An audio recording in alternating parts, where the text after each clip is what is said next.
My name is Andrew John. I'm the Archbishop of Wales. It's my delight to be able to present some information and commendation about the work of safeguarding within our church. You see, the church is called to share the good news and to be good news for all, including children and the most vulnerable in our society. We have no good news to share if we aren't a safe place. The Christian faith affirms the value of every human being. We believe in the dignity and worth of every person. All are created by and loved by God. Christians are called into a community that is both welcoming and hospitable, including children and the most vulnerable. Throughout the Bible, God is said to protect the vulnerable and demands that we do the same. Now, the ethos or quality of the church's life is its strongest witness. The strongest display of the good news that the church can make is the kind of environment it fosters.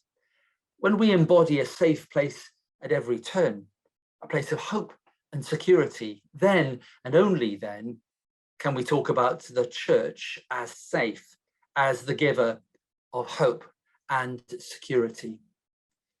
And it's vital.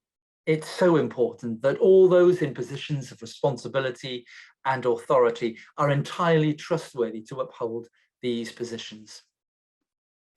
Now, the Church in Wales aims to create and maintain an organisational culture that reflects its commitment to ensuring the highest standards of behaviour in its work with vulnerable people. The welfare of children and adults at risk is at all times paramount and takes precedence over other considerations. The Church in Wales sets a clear expectation that all clergy, staff and volunteers are familiar with and understand the safeguarding policy and related guidance. The duty of care to protect vulnerable people is particularly important for churches because churches welcome everyone and require adults and children to work together in close proximity. Examples would be Sunday school sessions, pastoral care, prayer ministry, and holiday clubs and the like. So the Church in Wales is committed to learning the lessons from past cases of serious abuse within the Anglican Communion and, of course, other faith settings.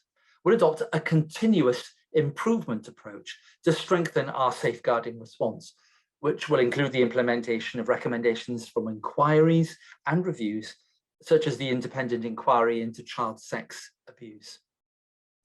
Our safeguarding response will be guided by the principles and standards laid out in our safeguarding policy and guidance. These will include early intervention to prevent harm and abuse, listening to the voices of children and adults at risk, and sharing information appropriately, both within the Church in Wales and externally with statutory and voluntary agencies. We will ensure that our clergy and other paid and voluntary workers are safely recruited, that they're provided with effective safeguarding training, and that they are supported in their response to safeguarding in line with best practice.